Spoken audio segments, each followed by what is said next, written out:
Welcome to today's Inside Scoop. Today is Friday, April 22nd, Earth Day. The update this week is fairly simple. They passed, both the House and the Senate passed their omnibus finance bills last night. They now have them combined into the form that they will go to the floor.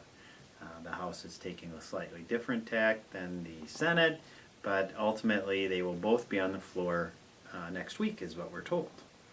What is in them is the big question. In the Senate did not include any of our requests as far as moratorium money, HIT, microsimulation. None of that ended up in the bill. The two things that were included in the bill that were of interest to us were the all payer claims database, which is important information to get as it pertains to some of the healthcare reform work we've been doing. And also there was some more public participation in the Health Information Technology group that Todd Bergstrom serves on, which was an important addition to that group. So that is what's in the Senate. In the House chose to do both the microsimulation as well as the moratorium language for us.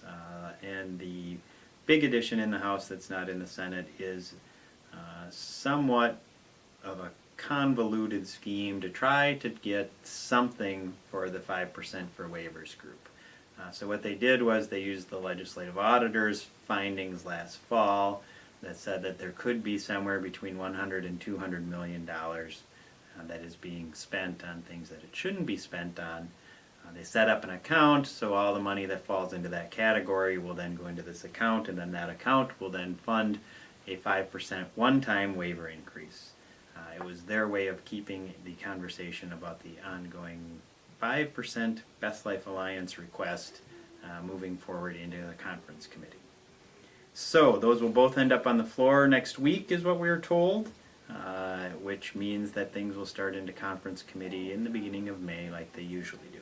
Big picture-wise, what's happening? Taxes, bonding, and transportation are the big three things that they will be fighting over. The tax bills that were passed, the governor proposed about $120 million in tax relief, focusing primarily on some child care stuff.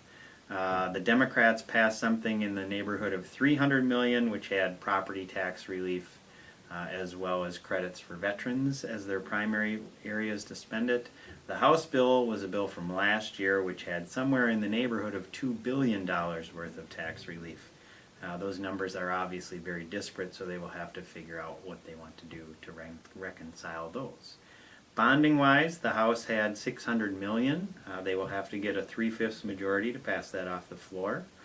And the Senate had about $1 billion in their bonding bill. Lastly, and the governor's proposal was closer in line with the Senate, somewhere in the $1 billion, $1.2 billion range for bonding bill. The last piece of the puzzle this year will be transportation, where the Senate has a gas tax. The House does not want to have a gas tax.